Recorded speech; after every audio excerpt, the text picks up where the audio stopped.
Imam Malik ketika ditanya mengatakan dilakukan boleh. Tapi Imam Malik duka ketika itu dikatakan dari Rasulullah Shallallahu Alaihi Wasallam itu duka. Itu aja muni nabi, kebaikan dan kebaikan. Mereka nak muni nabi itu terlalu sakral. Satu. Jadi dunia itu akhirat itu ben gue pengiran suka. Nah, kalau ya ben. Makanya kan terus ada kontrol terhadap cerita-cerita seperti ini. Disebut jenis ilmu syar'i wa ta'dil, ilmu yang untuk meluruskan ilmu. Jadi ilmu untuk meluruskan ilmu. Misalnya kak cerita gini, itu mesti bodoh nih. Sopo wong wis maca la ilaha illallah sekian ribu, maka pahalanya sekian-sekian. Nah, baiknya kalimat itu mujma'alah. Memang kalimat itu luar biasa. Jadi kalau menyebut angka ribuan-ribuan itu pasti bohong. Karena ciri khas Rasulullah adalah yuridullah bikumul yusra. Nabi sering jawab yasiru wala. Jadi bangsa majibno jumlah ribuan muhal.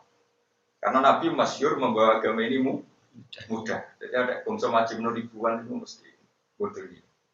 Modus ini. Tapi kalau kebaikan dari luar mujma'alah, tapi kalau jumlahnya segitu, itu enggak benar. Karena ulama-ulama tahu trennya. Nabi ijazai putri kesayangannya mau sanawan mau telu-telu. Alhamdulillah tuh. Telu-telu. Tapi kalau ijazah puluhan ribu. Kalau itu baik ya, kita sepakat baik ya. Tapi nak diisnatno dari dawuh Kanjeng Nabi. Itu kan enggak benar. Betul. Jadi makanya terus itu ada kontrol. Itu namanya ilmu jarhi wa tafsir. Jadi ada kebaikan yang kita sepakati. Misalnya lafadzkan la ilaha illallah itu baik. Jadi kalau jumlahnya bembak di sini mulai apa? Masalah. Itu termasuk yang dikritik ulama adalah atakosomadia. Orang yang kalau mati dibacakan kulhu sekian, maka terbebas dari neraka. Itu semua ulama mengatakan nggak apa-apa kamu lakukan, tapi kejumuri dawuh Kanjeng Nabi. Karena kalau dawuh Nabi itu terlalu sakral, apa? Jaga ini nak ibu salah, itu Kanjeng Nabi gak melok. Ya sudah gitu. Sing ape nglakoni iki monggo tapi gak saya yakin udah wis. Jadi Nabi itu kan ada aturannya di bab hadis. Jadi sering ada kebaikan justru ora oleh di atas nama Kanjeng Nabi. Karena ada kebaikan yang jumlahnya itu sampai memberatkan umat. Tak didono trene awas ya. Kowe untuk fanatik keliru. Fanatik. Misalnya begini. Saya itu pernah diundang satu orang juga. Gus mungkin dari atakos somatia bapak kulo. Nah mereka apa sih? Ono tak sih? Tidak. Gue coba nak mati tak tidak. Yo tak cara kudu pisang. Lumayan. Kalau rata tuh mana biar. Gue mau kok ngatur pengiran ada sudah dulu sih. Apa jenis gini? Tidak. Ono kubra nih.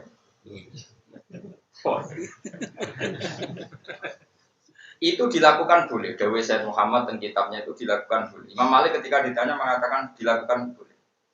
Tapi Imam Malik duka ketika itu dikatakan dari Rasulullah Shallallahu Alaihi Wasallam itu duka. Itu muni nabi, kebaikan dan kebaikan. Mereka nak muni nabi itu terlalu sakral. Satu.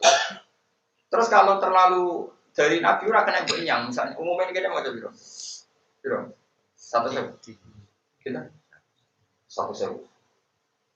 Nanti 1.000 nak orang 1.000 tenan nanti khianat ke Kanjeng Nabi. Tapi nak terima jari Mustafa kan entek. Enggak ada Mustafa kan. Terus ketiga yang hadir itu kan orang beling-beling. Sing tenanan kan kiai ini tok sing diundang. Siji untuk sangu ya dihormati macam-macam. Nah iki tenanan iku ono sebabe akeh.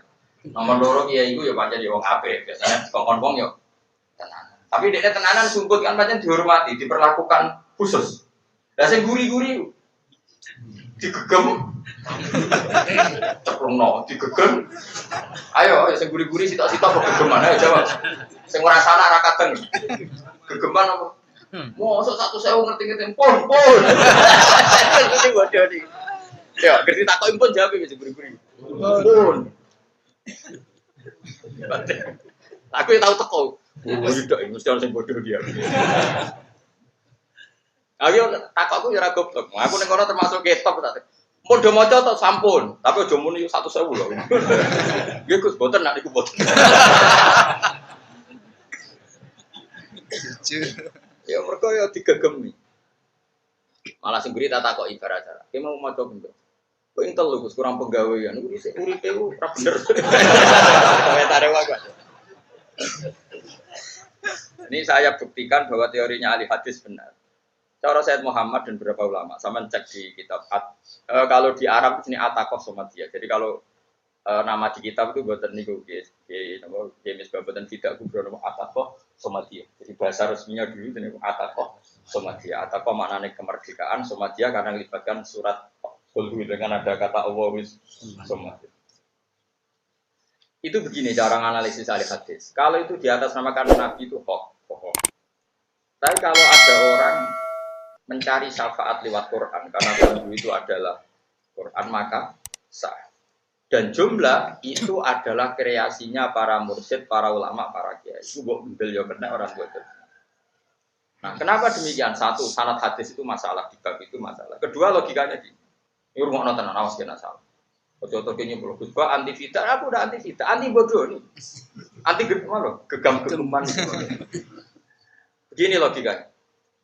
Nabi itu kan orang yang sangat mukasyafah, tahu yang sebenarnya terjadi. Itu setiap ada kebaikan, itu Nabi mesti ngeper. Kalau kewajiban itu tidak berdoa. Saya ulang lagi, kalau kebaikan itu tidak berdoa. Misalnya siwak, gue pantas gak sowan gurumu atau sowan bupati gak sikatan, bartang itu, gak jawab. Gak pantas kan? Gue apa pacaran atau apa ketemu wong sing mbok senengi, pantas gak tangi turu barokokan, gak sikatan, pantas gak? Apa meneh ya ape so? Normalnya siwakan itu wajib. Barokokan, rokok kretek bisa. Wis mbako Magelang cek nganggo kok. Menyan yo. Wong pura-pura cek nganggo menyan. Terus ujug-ujug deres. Pantese iku wajib siwakan ndak jawab. Siwak. Pantese iku wajib. Tapi apa yang dikatakan Nabi? Kena neliti hadis. Laula an asyqa ala ummati la amartuhum bisiwak. Umpama ora dadi berat kanggo umatku, siwak ku normale tak wajib. Artinya apa? Nabi itu paling pantangan wajibno sesuatu yang tidak wajib. Jadi ada pola. Ada apa? Pola. Siwakan yang sebaik itu saja Nabi tidak mengatakan wajib. Karena Nabi tidak ingin menambahi jumlah kewajiban. Jelas ini? Itu kan menjadi satu pola. Terus sekarang sampai tak tanya, doa paling mustajab itu kalau malam di atas jam 3 apa sebelum jam 3? Di atas jam 3, sulusul lail. Itu disepakati ulama. Kemarin malaikat rahmat, malaikat bagian ijabat itu di atas jam 3. Sulusul lail. Dan Nabi tahu betul. Sehingga Nabi pernah sholat Isya itu sekitar jam 3:30, 4. Pokoknya hampir subuh. Sampai sahabat udah ketiduran di masjid. Makanya masyhur wong turu kok lungguh tidak rubah dari duduknya, wudunya tidak batal karena zaman itu banyak sahabat yang tertidur kemudian setelah Nabi datang langsung sholat dan tidak apa wudu. Makanya itu kan terus digodali gitu apa? Orang yang tidur mumakkinen makadahu yang dia tetap di posisi duduk. Kecuali turunnya terus mulai koram harus duduk. Akhirnya Nabi umiyas, ya mungkin jam 2 atau setengah 3 atau jam 3, pokoknya sulusul lailil akhir. Sepertiga akhir. Sepertiga akhir ngikutnya jangan jam 6 kan. Akhir malam itu kan sekitar jam 4:04. Karena 4:04 kan saat itu dianggap subuh, tidak malam, paham ya? Jadi ngepengkannya batas akhirnya jangan jam 6 pagi, tapi jam 4:04 itu batas apa? Batas akhir malam. Apa yang ketika Nabi rawuh itu bilang begini, Nabi dawuh begini. Sebetulnya Isya yang benar ya jam ini, jam 2:30. Karena ini saat langit dibuka, saat malaikat turun. Tapi andai kan saya mengatakan ini aturan wajib, maka berat bagi umat. Akhirnya Nabi normal kalau sholat Isya ya jam 8:30. Artinya apa? Nabi sesuatu yang baik saja, yang Nabi kasyaf tahu bahwa itu ada malaikat rahmat, malaikat ijabah, itu saja tidak pernah mewajibkan. Karena wajib itu berat. Sehingga ulama berkesimpulan gak mungkin nak sekedar wong kepen mlebu swarga kok terus wajib maca tidak apa? Tidak perlu. Karena itu berat. Apalagi berat nglibatno wong liya sing dadekno wong bodoh. Jadi artinya gini, oke itu kamu lakukan agak sing kepen nglakoni, Pak. Tapi jangan pernah atas namakan Kanjeng Nabi. Jadi di sini terus ada sortiran hadis maudhu, hadis dhaif itu karena jadi tidak semua kebaikan itu perlu di atas nama Kanjeng Nabi. Karena kalau di atas nabi, nabi itu anti memperberat umat. Jadi gini misalnya saya setiap bangun tidur, selama ini kalau saya mau deres ya sikatan. Selama ini saya kalau mau sholat ya sikatan. Ya sudah itu kebaikan kita lakukan saja. Tapi rausah ngomong kue atas nama anak nabi wajib. No, karena jelas Nabi Dawud umpomo ora berat tak wajib. Berarti Nabi menyarankan tapi tidak mengatakan wajib. Berarti itu cara ahli hadis itu ada pola. Ya ada apa? Ada pola. Jadi makanya Sulam Taufik itu keras sekali. Sulam Taufik ning bab murtad itu juga di antara juga ini termasuk dosa besar adalah ijabu malam wajibno barang sing ora. Nah akhirnya kiai ngalim itu pondok erodok kacau, masuk pondok pulau barang itu kacau. Mbah Mun dia sering jauh pondokku yo kacau, korbannya di kiai alim itu pondok erodok kacau. Gue santri itu kan umur wajib tirakat. Mestinya kan yo nyun sewu kon rawat, takon Senin Kemis, takon wajib mojo iki kudune. Tapi wong alim itu pantangan ijabu malam wajib oleh wajib no barang sing ora wajib. Akhirnya rawani ngomong. Bareng rawani ngomong santri ini yo saya enak tenang. Mereka pantangan ijabu malam wajib ku doro. Nah, tapi pondok-pondok sing tirakat yo keben. Wong iku yo ora ngatas nama Kanjeng Nabi, anggap ae latihan tentara. Jadi kula niku dikonco pirang-pirang. Lan kula niku yo korban fatwa ijabu malam. Pancen yo repot. Kula niku di bapak kula niku biyen ngawasi teng kajen. Tapi badhe teng kajen, sederenge menapal Quran, sederenge teng kajen apal Quran teng buyut kula, buyut ibu. Teng kajen menangi bajiber ngaos teng bajiber 4 tahun apa gitu. Jarene bapak wong alim ku repot. Ora waninan. Perkarane tadi. Ini cerita saya, ini yang era saya. Kula nu kan mondhoke teng Sarang. Ini tak kok Lukman Arab saya. Teng Sarang niku nak teng Pondok Anwar, Pondok Bang. Iku bocah rong kaji kok keturunan putih. Dua mau tenan Bang. Tuwa tenan Bang. Coba wis kaji derek. Tuwa. Alasane bangun. Wong desa iku kaji ku adol Tegal. Adol salah. Mbok saiki ketur 5.000. Mu iku ora nglarakno atine wong. Dosa. Nglarakno ati iku. Iku fatwane bangun. Mulane kula niku wis kaji tapi keterusan keturunan iki. Nah wis kaji oleh. Nah wis kaji oleh keturunan putih. Nah ora tuh. Pondok Gus Naji, ya pondok plek. Pondok Gus Naji putrane bangun. Dikon keturunan putih. Iya dia putih itu sunah. Jadi Anwar hidup haram. Sing pondok dia sunah. Lah Pak Hamid Pasuruan niku gurune bapak nggih misanane Mbah kula. Nggih Hamid Pasuruan misanane Mbah kula saking ibu nggih gurune bapak. Iku santri saya keturunan putih. Mergo putih itu sunah. Iki cara bangun haram perkarane. Ya tapi Mbah Mun sadar iku ora wilayahe, nek sing santrine wong yo keben. Aku ora berak ngaramno, wong iki sing santri. Kulo niku korban fatwa niku. Akhire kulo niku keterusan keturunan iki. Nah, tapi kalau teng pondok kula ya bingung. Pondok kula iku sisa warisane bapak. Jadi ketuku terapati dilarang. Ya kula akhire kok nak iso cok. Iso. Mergo ini resiko fatwa istimbat. Istimbat itu kesimpulan hukum. Saiki kayak mana gede nglarani atine wong haram to. Jawab. Kaji desa sing nganti adol Tegal. Terus ning desa iku simbol khase wong kaji keturunan putih. Disaingi ketuk kok pasar 5.000 tampol. Kira-kira gelo ta? Jawab kira-kira. Gelakno wong halal ta sunat? Apa haram? Wajib. Jadi kiai iki istiate macam-macam. Tapi iki terusane dhewe. Tapi aku wajibno ketunan ireng ya ora mungkin. Mergo yo pantangan ulama iku wajibno barang sing ora. Ini kan cerita istihad. Jadi memang kalau di Yaman daerahnya Habib Alawi. Ning kono ya ono konsensus. Wong sing oleh nganggo jubah sekian ukurannya, nganggo rida sekian ukuran kudu wong alim. Nek ora ya dianggap wong sombong. Jadi ono khase. Wis nganggo rida ngene iku khase wong alim. Ada orang alim nganggo ngono dinya. Kok Jawa Tengah, nah Jawa Tengah mirip Yaman, sing satu Jawa Timur. Jawa Timur wis kaji, juban serbanan gak masalah. Di Jawa Tengah daerah Pantura kok juban, kok iso maca wahab. Jadi di Jawa Timur gak masalah. Cara hukum bener Jawa Timur, piye sunat toh? Ya cara hukum bener Jawa Timur, juban keturunan kaji kan sunat, momennya dekne bar kaji. Oke, bener cara hukum. Tapi cara kultur seleksi apik Jawa Tengah. Kultur seleksi ya. Mergo mau terus bedane wong alim maca wahab ora ana bedane lho cobaan kabeh. Acara ning daerah kula teng sarang mriko nang jubahan ra iso maca kitab kan. Ora kebayang kok. Akhire berhubung sing jubahan sing iso maca wahab kabeh wong rawani. Jubahan termasuk kiai ini akhirnya mergo nah dibagarani iso maca wahab biasa wae. Wah akhirnya kiai daerah Rembang ra ono sing jubahan. Keterusan akhirnya mau terus akhirnya keterusan nganti lali dak iku sunah.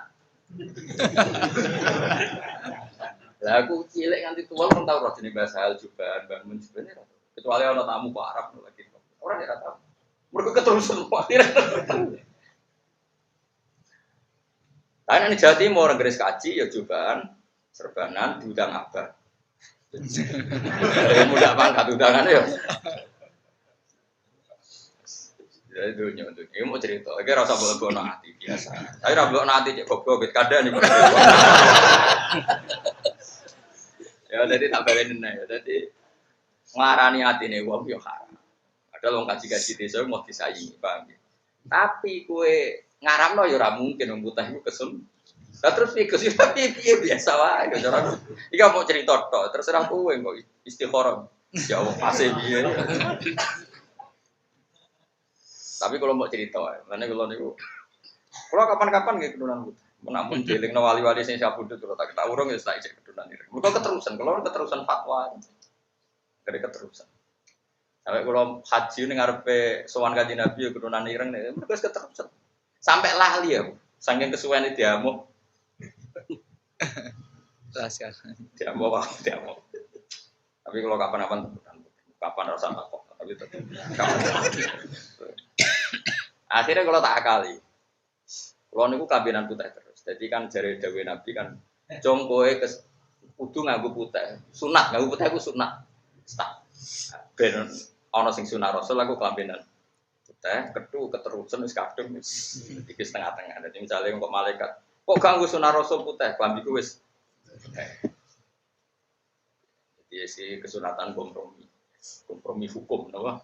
Kompromi. Nah, soal kajian Nabi wiridan ya gitu, ini yang harus dipelajari. Awas ya, salah. Aja dadi kok wong NU umumnya bar salat itu wiridan. Sebagian Muhammadiyah agak wiridan. Wong kabeh aku ora tau survei. Wong NU ya sebagian wiridan sebagian. Itu pondoknya Mbah Mun dan pondok Lirboyo. Padahal sing imami Mbah Mun. Itu separuh santri nak bangun bar salam ya buka, separuh, hampir separuh. Dan dia enggak pernah ditegur. Lirboyo padahal imami kiainya terus separuh ya. Kalau selama saya sholat yang sarang ya rata malah wiridan, bar salam ya melayu. Karena wiridan itu tidak wajib. Bahmun rawani wajib. Ya pokoknya sajane aku ya seneng do melok kabeh, tapi wajibno ya rawani. Ora wajib kok di. Nah, kalimat itu yang dimanfaatkan anak-anak tadi. Ternyata di Uzbekistan, daerahnya Imam Bukhari, saya punya kawan yang dokternya di Uzbek. Itu di masjid jamaknya gitu, kalau ada sholat ya separuh wiridan, separuh bukan. Ternyata itu sanadnya mutasil. Karena sing wiridan jagani riwayat, nak Nabi mau sekian-sekian setelah sholat. Sing ora wiridan jagani, memang separuh sahabat ya tidak wiridan. Bahkan pernah ada yang wiridan terus Nabi ya ditegur. Nah ini kan masalah tadi, karena konstitusi ilmu harus dijaga. Bukti kalau wiridan sunat ya biar tetap ada yang melakukan. Bukti kalau itu tidak wajib ya biar tetap ada yang meninggalkan. Itu namanya konstitusi.